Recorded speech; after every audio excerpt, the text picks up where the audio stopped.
ಸ್ವತಂತ್ರ ದಿನವನ್ನ ತುಂಬಾ ತುಂಬಾ ಖುಷಿಯಿಂದ ಆಚರಿಸ್ಬೇಕಾ ಅಥವಾ ದುಃಖದಿಂದ ಆಚರಿಸ್ಬೇಕಾ ಅಂತ ಆಗಾಗ ನನ್ನನ್ನ ನಾನೇನೆ ಪ್ರಶ್ನೆಗಳನ್ನ ಮಾಡ್ಕೊಳ್ತಾ ಇರ್ತೀನಿ. ನಾನ್ ಯಾಕೆ ಸ್ವತಂತ್ರ ದಿನವನ್ನ ತುಂಬಾ ತುಂಬಾ ಸಂತೋಷದಿಂದ ಆಚರಿಸ್ಬೇಕು? ಕಾರಣ ಇಷ್ಟೇನೆ. ದೇಶಕ್ಕೇನೋ ಸ್ವತಂತ್ರ ಸಿಕ್ತು, ಆದರೆ ಇದೇ ದೇಶದಲ್ಲಿರುವಂತಹ ನಮ್ಮ ಹಿಂದೂ ದೇವಾಲಯಗಳಿಗೆ ಸ್ವತಂತ್ರ ಅನ್ನೋದು ಸಿಗ್ಲೇ ಇಲ್ಲ.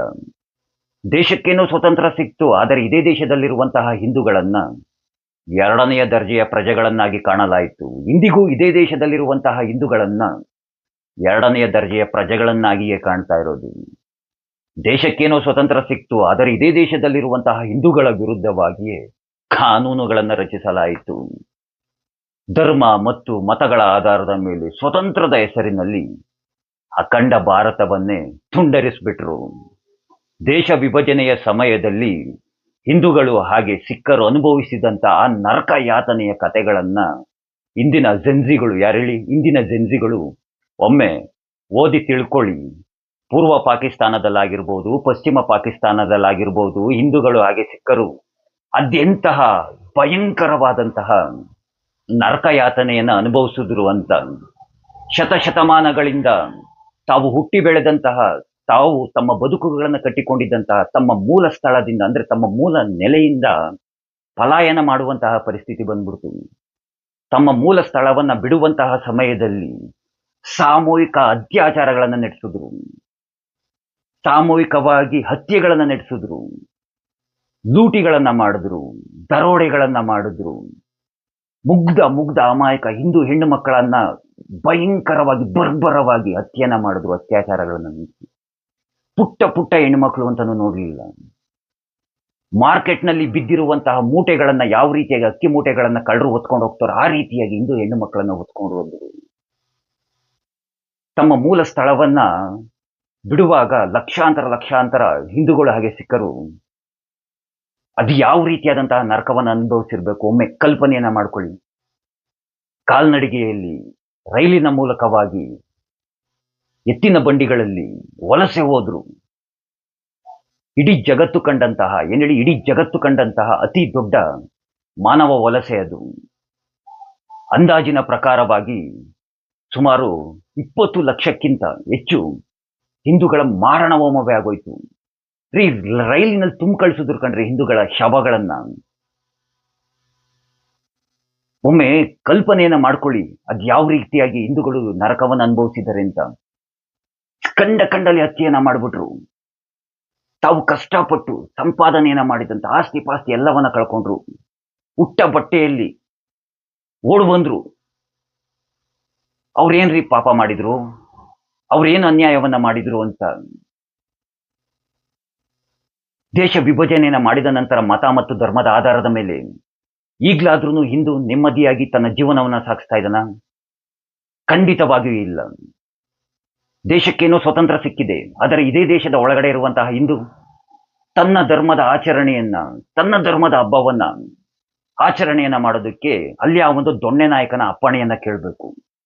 ನಾನು ನನ್ನ ದೇಶದಲ್ಲಿ ನನ್ನ ಹಬ್ಬಗಳನ್ನ, ನನ್ನ ಆಚರಣೆಗಳನ್ನ ಆಚರಿಸೋದ್ರಿಂದ ಅಲ್ಲಿ ಅವನಿಗೂ ತೊಂದರೆ ಆಗುತ್ತಂತೆ. ಹಾಗಾಗಿ ನಾನು ನನ್ನ ಹಬ್ಬಗಳನ್ನ ಸ್ವತಂತ್ರವಾಗಿ ಆಚರಿಸಬಾರ್ದಂತೆ. ಮತ್ತಿನ್ನೆಲ್ಲರಿ ಸಿಕ್ಕಿದೆ ಸ್ವತಂತ್ರ? ಮತ್ಯಾವ ಖುಷಿಗೆ ನಾನು ಸ್ವತಂತ್ರ ಆಚರಣೆಯನ್ನು ಮಾಡಲಿ? ಹೇಗೆ ಮಾಡಲಿ ಸ್ವತಂತ್ರ ದಿನವನ್ನ ಸಂತೋಷದಿಂದ? ಧರ್ಮ ಮತಗಳ ಆಧಾರದ ಮೇಲೆ ದೇಶ ವಿಭಜನೆ ಮಾಡಿದ ನಂತರವೂ ಹಿಂದೂ ನೆಮ್ಮದಿಯಾಗಿಲ್ಲ ಅಂತಂದ್ರೆ ಇದಕ್ಕಿಂತ ಬೇಕಾ? ಮತ್ತೊಮ್ಮೆ ಹೇಳ್ತಾ ಇದ್ದೀನಿ, ಕೇಳಿಸ್ಕೊಳ್ಳಿ.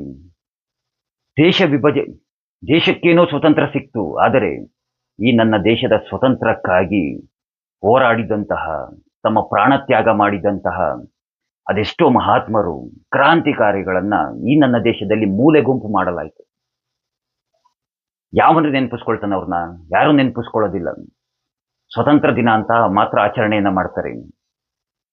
ನೀವುಗಳು ಸ್ವತಂತ್ರ ದಿನವನ್ನ ಆಚರಣೆಯನ್ನ ಮಾಡೋದಕ್ಕಿಂತ ಮುಂಚೆ ಒಮ್ಮೆ ಆ ರಕ್ತ ಸಿಕ್ತ ಕಥೆಗಳ ಬಗ್ಗೆ ತಿಳ್ಕೊಳ್ಳಿ. ದೇಶ ವಿಭಜನೆಯ ಸಮಯದಲ್ಲಿ ಅದೆಂತೆಂತಹ ಘಟನೆಗಳು ನಡೆದು ಅದನ್ನ ನೋಡಿ. ಏನ್ರಿ ಮಾಡಿದ್ರು ಆ ಮುಗ್ಧ ಜೀವಗಳು, ಅಮಾಯಕ ಹೆಣ್ಣುಮಕ್ಳುಗಳು?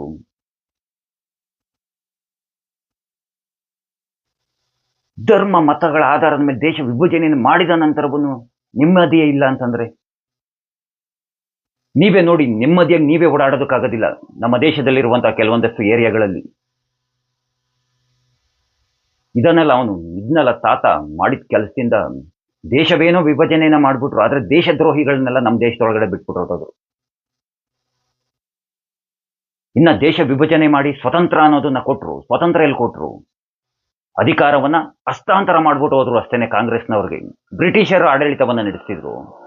ಬ್ರಿಟಿಷರು ಸಾಕಾಯ್ತಪ್ಪ ನಮ್ಗೆ, ನಮ್ ಕೈಲಿ ದುಡ್ಡಿಲ್ಲ ಅಂತಂದ್ಬಿಟ್ಟು ಕಾಂಗ್ರೆಸ್ನವ್ರ ಕೈ ಕೊಟ್ಬಿಟ್ಟು ಹೊರಟೋದ್ರು. ತಿಳ್ಕೊಳ್ಳಿ ದೇಶದ ಇತಿಹಾಸವನ್ನ ಸ್ವತಂತ್ರ ದಿನಾಚರಣೆನ ಆಚರಿಸೋದಕ್ಕಿಂತ ಮುಂಚೆ. ಹಾಗಾಗೇನೆ ನಾನು ನಿಮ್ಗೆ ಹೇಳಿದ್ದು, ನಾನು ಸ್ವತಂತ್ರ ದಿನವನ್ನ ಖುಷಿಯಿಂದ ಆಚರಿಸ್ಲಾ ಅಥವಾ ದುಃಖದಿಂದ ಆಚರಿಸ್ಲಾ ಅಂತ. ನನಗೆ ಇಂತಹ ಸಮಯ ಬಂದಾಗ ನನಗೆ ಆ ಕರಾಳ ಕತೆಗಳನ್ನ ನಾನು ನೆನಪಿಸ್ಕೊಳ್ತಾ ಇದ್ರೆ, ನನ್ನ ಕಣ್ಮುಂದೆ ಬರ್ತಾ ಇದ್ರೆ ಅದೆಷ್ಟು ಕೆಟ್ಟ ಕೋಪ ಬರ್ತಾ ಇರುತ್ತೆ ಅಂದ್ರೆ ಅಷ್ಟು ಕೆಟ್ಟ ಕೋಪ ಬರ್ತಾ ಇರುತ್ತೆ. ದೇಶ ವಿಭಜನೆಯನ್ನ ಸರಿಯಾಗಿ ಮಾಡಲಿಲ್ಲ. ಅವತ್ತು ಪಾಪ್ಯುಲೇಷನ್ ಫುಲ್ ಎಕ್ಸ್ಚೇಂಜ್ ಮಾಡ್ಕೊಂಡಿದ್ದಿದ್ರೆ ಅಂಬೇಡ್ಕರ್ ಅವರು ಹೇಳಿದ ಹಾಗೆ ಕೇಳಲಿಲ್ಲ. ಒಂದು ಪುಟ್ಕೋಸಿ ಹೋಗ್ಬಿಡ್ತಾ ಇತ್ತು ನೆಹರುದು. ಅಧಿಕಾರ ಕೈಗೆ ಬೇಕಾಗಿತ್ತು, ಬೇಗ ಸೈನ್ ಹಾಕ್ಬಿಟ್ಟ ಓಡೋಗ್ಬಿಟ್ಟು.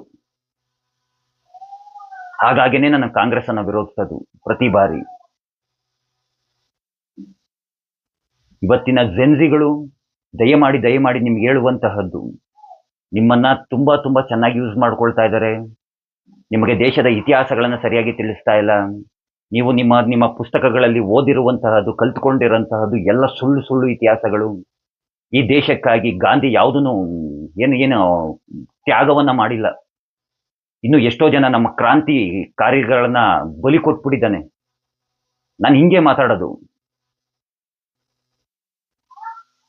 ಗಾಂಧಿ ಫೋಟೋ ಇಟ್ಟು ಪೂಜೆ ಮಾಡ್ತಾರಲ್ಲ, ಗಾಂಧಿ ಹಾಗೆ ಈ ನಮ್ಮ ದೇಶಕ್ಕೆ ರಾಷ್ಟ್ರಪಿತ ಅಲ್ಲ.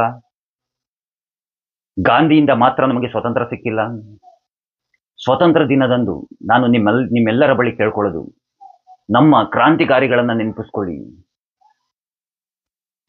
ನಮ್ಮ ಕ್ರಾಂತಿಕಾರಿಗಳು ಅದೆಷ್ಟು ಜನ ಪ್ರಾಣ ತ್ಯಾಗವನ್ನು ಮಾಡಿದ್ದಾರೆ. ಅವರು ಅನುಭವಿಸಿದ ಕಷ್ಟಗಳ ಬಗ್ಗೆ ಓದಿ, ಎಂತೆಂತಹ ನರಕಗಳನ್ನು ಅನುಭವಿಸಿದ್ದಾರೆ. ನೀವು ಬದಲಾಗಬೇಕು. ದೇಶದ್ರೋಹಿಗಳ ಕೈಗೆ ಸಿಕ್ಕಿ ನೀವು ಹಾಳಾಗೋದಕ್ಕೆ ಹೋಗ್ಬೇಡಿ. ಇಲ್ಲಿ ನಮ್ಮ ಧರ್ಮ ಉಳಿದರೆ ಮಾತ್ರ ನಮ್ಮ ದೇಶ ಉಳಿಯೋದು. ಇಲ್ಲ ಅಂದ್ರೆ ಮತ್ತೊಂದು ಸಿರಿಯಾನೋ, ಮತ್ತೊಂದು ಪ್ಯಾಲೆಸ್ಟೈನೋ, ಮತ್ತೊಂದು ಯಾವುದೋ ಸೌತ್ ಆಫ್ರಿಕಾದಲ್ಲಿರುವಂತಹ ಯಾವುದೋ ಒಂದು ಭಾಗದ ಇದಾಗ್ಬಿಡುತ್ತೆ. ಓದಿ, ತಿಳ್ಕೊಳ್ಳಿ. ನಿಮ್ಮ ಕೈಲಿ ಸೆಲ್ ಫೋನ್ ಇದೆ, ರೀಲ್ಸ್ಗಳನ್ನು ನೋಡಿ ಇಡೀ ಪ್ರಪಂಚದಾದ್ಯಂತ ಯಾವ ರೀತಿಯಾಗಿ ಬದಲಾವಣೆ ಆಗ್ತಾ ಇದೆ ಅಂತ. ನಂತರ ಖುಷಿಯಿಂದ ಸ್ವತಂತ್ರ ದಿನವನ್ನು ಆಚರಣೆಯನ್ನು ಮಾಡಿ. ಮುಂದೊಂದು ದಿನ ನೀವು ಬದಲಾಗ್ಲಿಲ್ಲ ಅಂತಂದ್ರೆ ಸ್ವತಂತ್ರ ದಿನಾಚರಣೆ ಅಲ್ಲ, ಯಾವ ದಿನಾಚರಣೆಯನ್ನು ಆಚರಣೆಯನ್ನು ಮಾಡೋದಕ್ಕಾಗೋದಿಲ್ಲ. ಈ ಮಾತನ್ನು ಯಾಕೆ ಹೇಳ್ತಾ ಇದ್ದೀನಿ ಅಂದ್ರೆ, ನನ್ನಂಥವ್ರು ಅವಾಗೆಲ್ಲೋ ಕೂತ್ಕೊಂಡು ಈಗಿನ ಪಾಕಿಸ್ತಾನ ಏನಿದೆ, ಆ ಪಾಕಿಸ್ತಾನದ ಲಾಹೋರಲ್ಲಿ ಕತೆಗಳನ್ನ ಹೇಳ್ತಾ ಇದ್ರಂತೆ. ಇವನು ಯಾರೋ ಮಾತಾಡ್ಕೊಳ್ತಾ ಇದ್ದಾನೆ ಅಂತ ಅಂದ್ಬಿಟ್ಟು ನೋಡಿ ಜನ ನಗ್ತಿದ್ರಂತೆ. ದೇಶ ವಿಭಜನೆ ಆದಾಗ ಅವ್ರಿಗೆ ಅರ್ಥ ಆಯ್ತಂತೆ, ಓನಪ್ಪ ಒಬ್ಬ ಹೇಳ್ತಾ ಇದ್ದ ಏನೋ ಸಮಥಿಂಗ್ ನಡೆಯುತ್ತೆ ಅಂತ. ಇದೇ ರೀತಿಯಾಗಿ ಕಾಶ್ಮೀರದಲ್ಲಿ ಒಬ್ಬ ಕೂತ್ಕೊಂಡು ನನ್ನಂತವನು ಹೇಳ್ತಾ ಇದ್ದಂತೆ, ದೇಶದಲ್ಲಿ ಏನೋ ಸಮಥಿಂಗ್ ಆಗ್ತಾ ಇದೆ, ನಮಗೆ ಪ್ರಾಣದ ಬೆದರಿಕೆ ಇದೆ, ಹಾಗೆ ಹೀಗೆ ಅಂತ. ಇವನು ಯಾರೋ ಹುಚ್ಚ ಒಬ್ಬ ಮಾತಾಡ್ತಾವನೆ ಅಂತಿದ್ರಂತೆ. ನಂತರ ಕಾಶ್ಮೀರಿ ಪಂಡಿತರ ಹತ್ಯೆ ನಡೆದಾಗ ಓನಪ್ಪ ಅವನು ಹೇಳ್ತಿದ್ ಮಾತು ಸತ್ಯ ಅಂತ ಹೇಳ್ತಿದ್ರಂತೆ. ಈಗಲೂ ಸಹ ನಾನು ದೇಶದ ಒಳಗಡೆ ಇದ್ದೇ ಹೇಳ್ತಾ ಇದ್ದೀನಿ, ಸಮಥಿಂಗ್ ಏನೋ ನಡೀತಾ ಇದೆ ದೇಶದ ಒಳಗಡೆ, ಅದನ್ನ ಉಳಿಸ್ಕೊಳ್ಳುವಂತಹ ಜವಾಬ್ದಾರಿ ನಿಮ್ದು ಅಂತ ಹೇಳ್ತಾ ಕೃಷ್ಣ ನಿಮ್ಮೆಲ್ಲರಿಗೂ ಒಳ್ಳೆ ಇದನ್ನ ಮಾಡ್ಲಿ. ಸ್ವತಂತ್ರ ದಿನದ ಶುಭಾಶಯಗಳನ್ನೇ ಕೋರಿಲ್ಲ, ಸ್ವತಂತ್ರ ದಿನದ ಶುಭಾಶಯಗಳು ಅಂತ ಹೇಳ್ತಾ ಆ ಕೃಷ್ಣ ಎಲ್ಲರಿಗೂ ಒಳ್ಳೆಯದನ್ನ ಮಾಡ್ಲಿ. ಎಲ್ರಿಗೂ ಧನ್ಯವಾದಗಳು. ಜೈ ಶ್ರೀ ಕೃಷ್ಣ.